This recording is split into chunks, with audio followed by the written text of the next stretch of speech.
नमस्कार दोस्तों।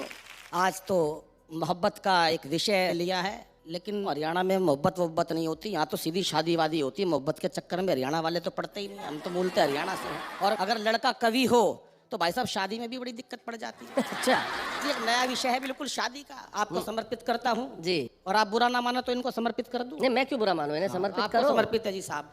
मैं आपको बिल्कुल सच्ची घटना बताता हूँ और सभी कवियों की व्याख्या रखता हूँ आपके सामने कि हालांकि कोई उम्मीद नहीं थी, अच्छा, फिर भी एक रिश्ता आया।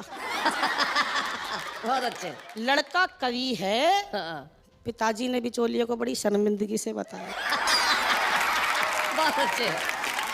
बिचौलिया बोला, घबराओ मत लाला जी, मैं तो एक से एक निकम्मे लड़कों के रिश्ते करवा देता हूँ। निकम्मे। फटे पुराने नोट भी पूरे दामों में चला देता हूँ। ये बतलाओ लड़का कितना कमा लेता है? पिताजी बोले, किसी तरह से इज्जत बचा लेता है। तो मेरा मतलब ये है, ये लड़की को भूखे तो नहीं मरने देगा। पिताजी बोले, ये भूख ही नहीं लगने देगा। जिस दिन अपनी कविता की 2 पंक्ति मुझे सुना देता है, कम बखत कई दिन की भूख भगा देता है। बिचौलिए ने पूछा, तो क्या इन्होंने अपनी कविताओं की कोई पुस्तक नहीं छपवाई? अच्छा। पिताजी बोले, उसी में तो लुट गई भाई घर की सारी कमाई। हाँ। और तो और घर वालों ने इसकी पुस्तक का पन्ना तक नहीं खोला। हाँ। एक रिश्तेदार ने गलती से 2-3 पन्ने पढ़ लिए थे। भाई साहब वो हमसे आज तक नहीं बोला।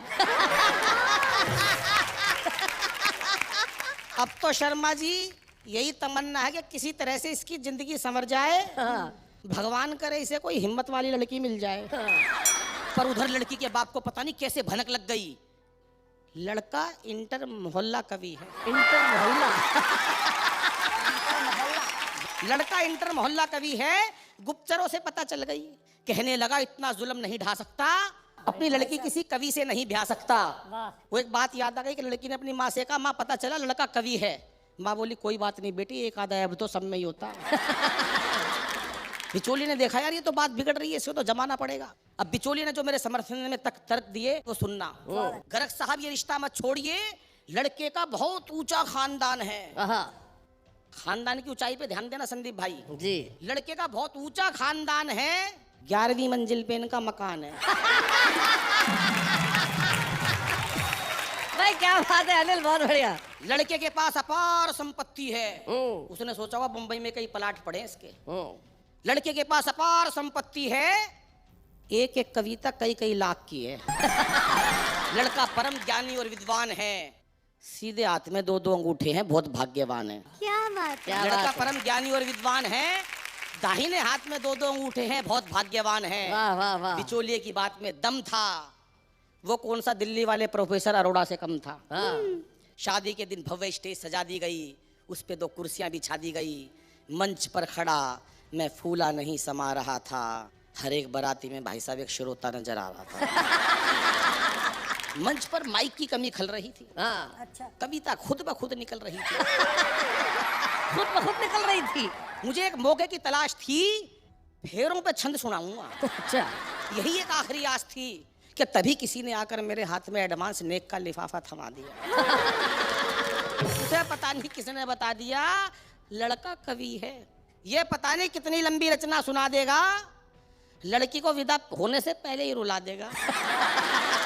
मेरी मन की मन में रह गई, मैं मन ही मन सोचने लगा, अपने आप को कोसने लगा। घर आते ही पहली ही रात अपने मन की बात मैंने अपनी पत्नी को बता दी और उसने जैसे ही हाँ भरी, मैंने उसे जल्दी जल्दी अपनी 8-10 नई रचनाएं सुना दी। अपनी हास्य व्यंग की रचनाओं पर। अच्छा। मैंने उसे भाई साहब कई बार रोते देखा।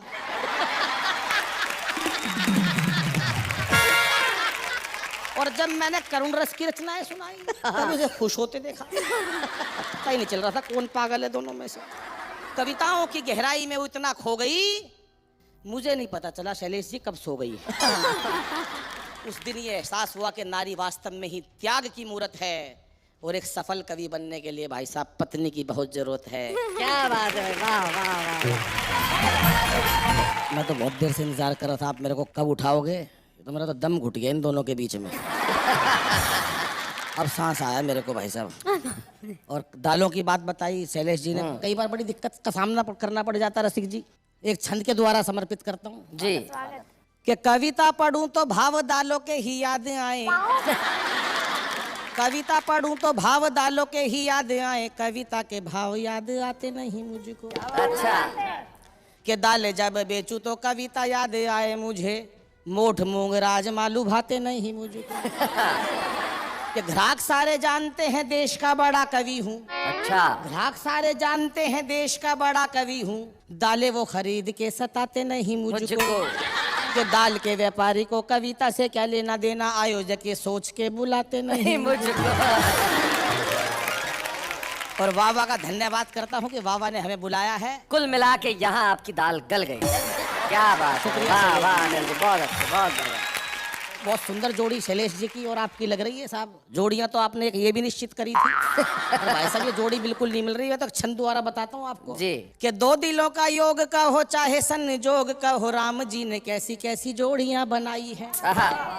कि मेल अनमेल कहीं हुई रे लंपेल कहीं, एक दूजे संग कैसी कुंडली मिलाई है। क्या बात। कई बार ऐसी स्थिति हो जाती है कि जुल्फे घटाओ जैसी पत्नी की देखी कभी पति जी का सर जैसे चांद की गोलाई है।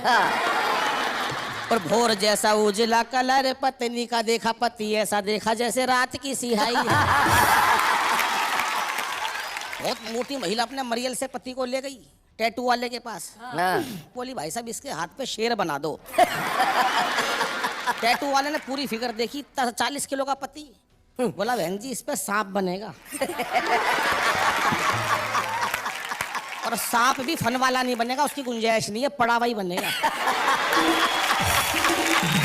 और बोली मेरे हाथ पे, बोली आप तो चाहे डायनासोर बनवा लो।